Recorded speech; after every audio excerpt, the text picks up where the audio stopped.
कहते हैं कि दुनिया के सबसे पवित्र और विश्वास का रिश्ता होता है दोस्ती का रिश्ता। एक युग था जब श्री कृष्ण ने दोस्ती के लिए अपना सब कुछ लुटा दिया था, लेकिन आजकल की दोस्ती सिर्फ मतलब के लिए रह गया है। किसी से काम करवाना हो तो दोस्ती कर लेते हैं और काम हो गया तो तुम कौन और हम कौन।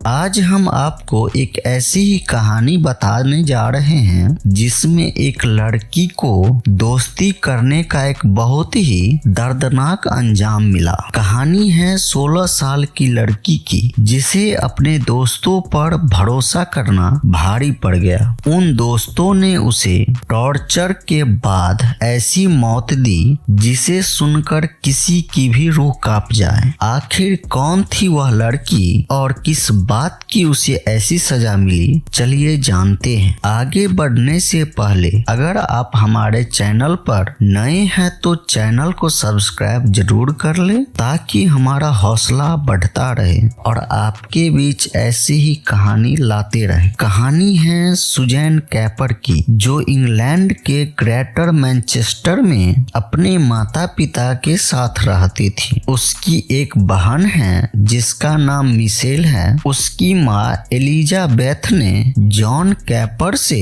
दूसरी शादी की थी। सुजैन का जन्म 1 सितंबर 1976 को हुई, लेकिन बाद में उसने जॉन से तलाक ले लिया। तलाक के बाद वह दूसरे घर में शिफ्ट हो गई, जबकि सुजैन और मिशेल ने फैसला लिया कि वे अपने सौतेले पिता जॉन के साथ ही रहेगी। उस समय सुजैन की उम्र महज 10 साल ही थी जब उसकी माँ ने जॉन से तलाक लिया था। दिन बीत रहे थे, सब कुछ हंसी खुशी चल रहा था। अब साल 1990 आ गई थी और अब सुजैन 14 साल की हो गई थी। लेकिन दिक्कत ये थी कि सुजैन अपने आप को काफी अकेला महसूस करती थी। वह काफी मासूम थी। वह एक सभ्य और आसानी से किसी के बातों में आ जाती थी, मतलब कोई भी उसकी शराफत का फायदा उठा सकता था। उसी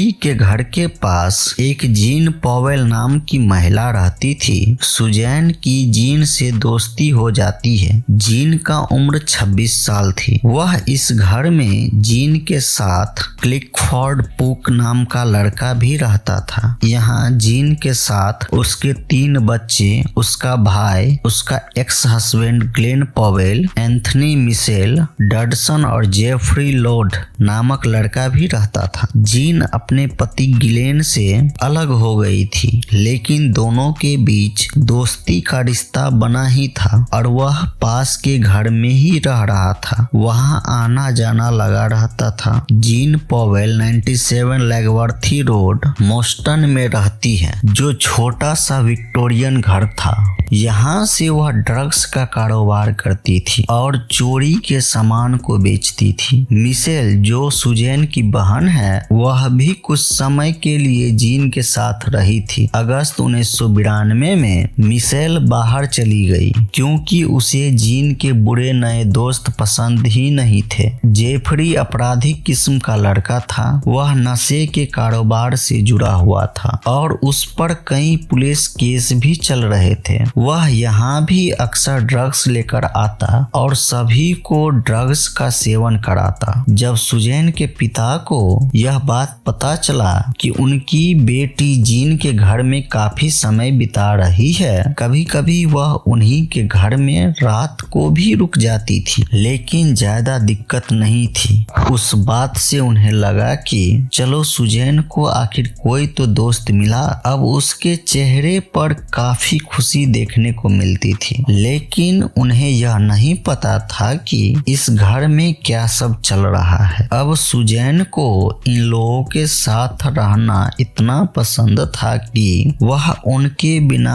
रह ही नहीं पाती, लेकिन वह यह नहीं जानती थी कि ये ये लोग असल में काम क्या करते हैं। दरअसल ये लोग चोरी की चीजों को लाकर उन्हें सस्ते दामों पर बेचा करते थे, मगर सुजैन इस बात से बेखबर थी। बहुत जल्द ही वह घर इतना बदनाम हो गया कि अब लोगों को भी पता लग चुका था कि यहाँ चोरों का ग्रुप रहता है। जब यह बात सुजैन के पिता जॉन तक पहुंची तो उन्होंने उसे समझाया कि वह उन लोगों से दूर रहे, वे बहुत बुरे लोग हैं। लेकिन सुजैन ने पिता की बात पर उतना ध्यान नहीं दिया और उन लोगों के साथ रहना नहीं छोड़ा। सुजैन जीन के लिए इस हद तक पागल हो चुकी थी कि वह अपनी पॉकेट मनी भी उन्हीं पर उड़ाती। उसे पता नहीं था कि उसके भोलेपन का जीन किस कदर फायदा उठा रही थी। अब तो जीन उससे घर के सारे काम भी करवाने लगी और इसके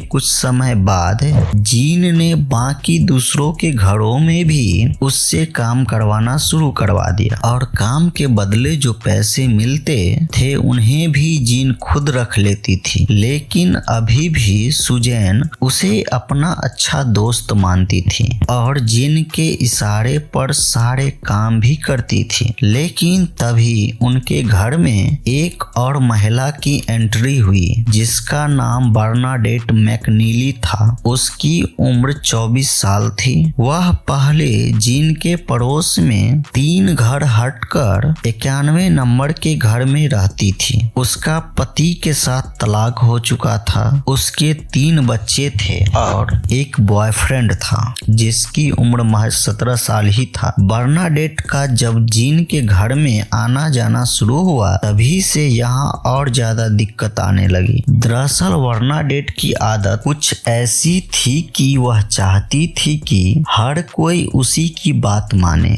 और उसी के इशारे पर चले। समय बीतता गया और फिर समय आया नवंबर 1992 का। सुजैन ने सोचा कि क्यों न कुछ दिन वह अपने परिवार वालों के साथ समय बिताए, लेकिन उसकी माँ ने उसे रखने से इनकार कर दिया। फिर वह पिता के पास गई, लेकिन 2 घंटे में ही वह वहां भी बोर हो गई। फिर वापस वह जीन के घर आ गई। एक दिन शाम के समय जब ये सभी लोग घूम रहे थे तो उन्हें एक शेख दिखाई दिया। सुजैन ने मजाक में जीन को कहा कि क्यों न तुम इस शेख से दोस्ती कर लो और इसे भी घर ले जाओ। बात ये थी कि बर्नाडेट भी अब अपने 3 बच्चों के साथ जीन के घर में रहती थी। जीन सुजैन की इस बात को सुनकर इतना गुस्सा हुई कि अब उसे सुजैन से नफरत होने लगी। इस बात के लिए सब मिलकर सजा देने के लिए उसने सुजैन को घर के बाथरूम में पूरे 4 दिन के लिए बंद कर दिया। 4 दिन बाद भी उसका गुस्सा शांत नहीं हुआ। जो जिन ने बाकी लोगों के साथ मिलकर सुजैन को काफी बुरी तरीके से पीटा। जिन ने ये सब भी बर्दाश्त कर लिया क्योंकि वह बहुत ही भोली थी। जब इन लोगों का अत्याचार बढ़ने लगा तो 3 दिसंबर 1992 को सुजैन ने सोचा कि वह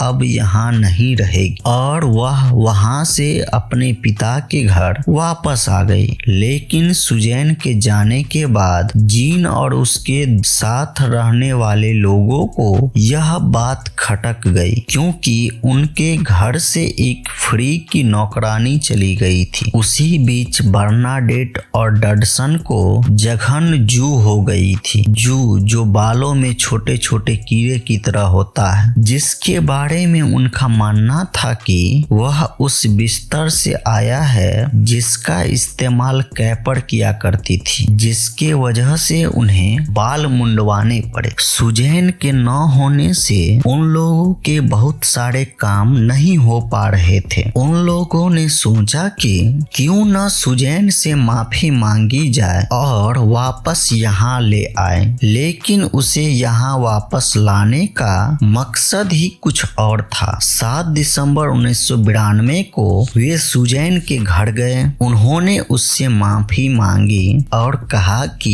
दोबारा वे लोग उसके साथ कभी कुछ गलत व्यवहार नहीं करेंगे। सुजैन तो काफी भोली थी ही, वह तुरंत ही उनकी मीठी मीठी बातों में आ गई और उनके साथ चलने के लिए राजी हो गई। वे लोग सुजैन को जीन के घर लेकर आए। यहाँ ग्लेन और डडसन पहले से ही इंतजार कर रहे थे। जैसे ही वह घर पहुंची तो उसे पकड़ लिया और जमीन पर गिरा दिया। उसे मारना पीटना शुरू कर दिया, जबकि ग्लेन ने उसके सिर और भौहों को मुंडवा दिया और फिर उसके बाल को साफ कर कचरे के डब्बे में फेंक दिया। ऐसा इसलिए किया कि डडसन और मैकनेली ने खुद के बाल मुंडवाने का बदला लेने के लिए सुजैन का भी बाल मुंडवा दिए। इसके बाद उसके मुंह पर थैली बांध दी। सांस न लेने की वजह से वह बेहोश होकर गिर गए। फिर भी जिसके हाथ में जो भी चीज आ रही थी उसी से सुजैन को मारने लगे। यह मारपीट इतनी भयंकर थी कि सुजैन का हाथ टूटकर लटक गया था। उन्हें तब भी उस पर तरस नहीं आया। सोच के देखिए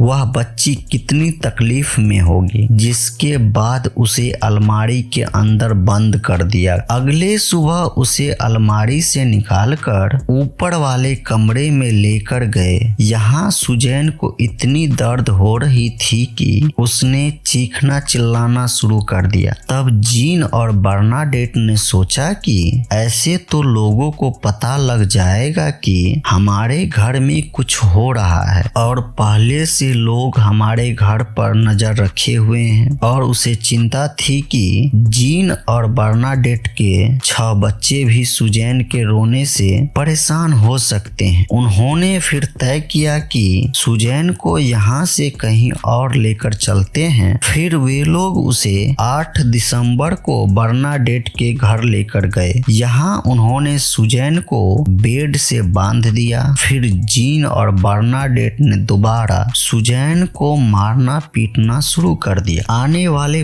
5 दिनों तक सुजैन को इन लोगों ने जमकर मारा पीटा और टॉर्चर किया। समय बीतने के साथ क्रूरता और बढ़ती गई। सुजैन को वे लोग पानी वाला इंजेक्शन भी लगा रहे थे। ऐसा करके उसे काफी मजा आ रहा था और बेचारी सुजैन वहां दर्द से कराहती जा रही थी। उन लोगों का जब इससे भी मन नहीं भरा तो उन्होंने सुजैन के शरीर को सिगरेट से जलाना शुरू कर दिया। इतना ही नहीं, सुजैन को वे लोग बाथरूम तक नहीं जाने दे रही थी। इससे सुजैन उसी कमरे में मलमूत्र करने लगी। अब उन लोगों को सुजैन के पास से बदबू आने लगी थी तो उन्होंने सोचा कि क्यों न इसे नहला दिया जाए। सभी लोग सुजैन को उठाकर बाथरूम ले गए और उसे फिनाइल से भरे टब में फेंक दिया। वह अब खुद से चल भी नहीं पा रही थी, इतना कमजोर हो गई थी। सुजैन का टब में बुरा हाल हो रहा था और इधर उसका शरीर साफ करने के लिए एक कठोर का जोर जोर से इस्तेमाल कर रहे। तभी बर्नाडेट के घर के पास रह रहे डेविड नाम का व्यक्ति को शक हुआ कि वहाँ कुछ तो गड़बड़ है। हमेशा इसके घर से चीखने चिल्लाने का आवाज आते रहता है। वह जब बर्नाडेट के घर पहुंचा तो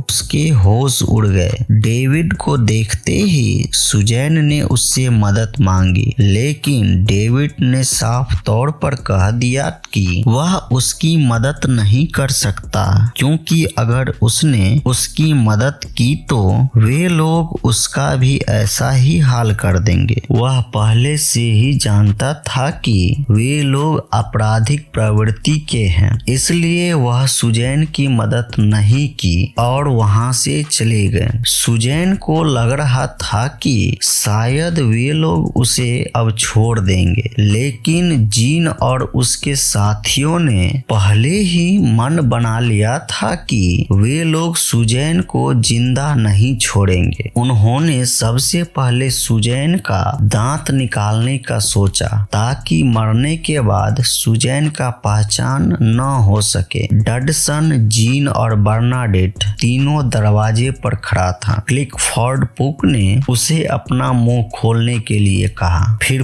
पुक ने उसके 2 दांत निकालने के लिए रौता का इस्तेमाल किया। फिर उसने प्लायर्स से उसके दांतों को निकालने का प्रयास करने लगा, लेकिन वह टूट गया। उसने फिर से प्लायर्स लगाया और बहुत जोर से खींचा। उसने सुजैन के सिर को तब तक आगे की ओर खींचता रहा जब तक कि उसकी सारी दांत न निकल गए और बाकी सब हंसकर उसकी मजा ले रहा था। जब इन लोगों को पता चला कि सुजैन के पिता पुलिस स्टेशन में सुजैन की गुमशुदगी का रिपोर्ट लिखवा रहे हैं, तो फिर 14 दिसंबर 1992 के दिन वे लोग सुजैन को एक चोरी के कार में डालकर बाहर निकले। कार में बर्नाडेट, ग्लेन और डडसन थे। 34 किलोमीटर दूर जाकर उसने गाड़ी रोकी और सुजैन को बाहर निकालकर उस पर पेट्रोल डालकर उसे जिंदा जला दिया। फिर वे लोग वहां से चले गए। उन्हें लगा कि शायद सुजैन मर गई है, लेकिन ये उनकी गलतफहमी थी। सुजैन के शरीर का 80% भाग जल चुका था। आग लगने के बाद भी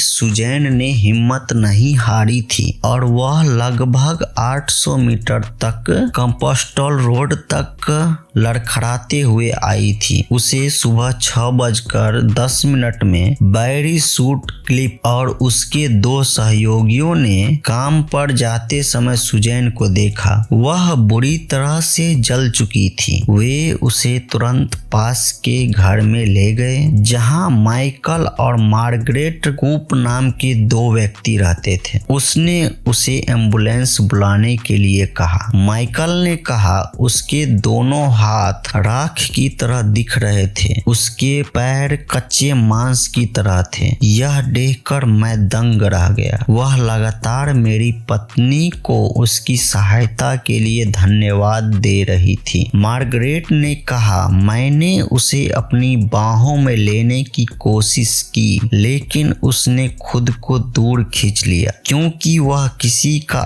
स्पर्श सहन नहीं कर सकती थी। उसका सिर मुंडा हुआ था और उसके सिर के बाल हाल ही में कटे लग रहे थे। वह पूरी तरह से बेजान लग रही थी। उसके पैर ऊपर से नीचे तक लाल थे। वह अपने पैरों के पास कुछ भी बर्दाश्त नहीं कर पा रही थी। सुजैन ने 6 गिलास पानी पिया, लेकिन हाथों में लगी चोटों के कारण वह खुद गिलास नहीं पकड़ पाई। कैपर को अस्पताल ले जाया गया और वह कोमा में चली गई। कोमा में जाने से पहले अपने 6 हमलावरों के नाम साथ ही जीन का पता भी बताई। उसका शरीर इतनी बुरी तरह से जल चुकी थी कि उसकी माँ और सौतेले पिता भी उसे पहचान नहीं पाए थे। फिर उसके अंगूठे के फिंगरप्रिंट से सुजैन का केस इंस्पेक्टर पीटर वॉल देख रहे थे। पुलिस सुजैन का बयान दर्ज करने के बाद 14 दिसंबर 1992 को 7:30 में वॉल ने अधिकारियों को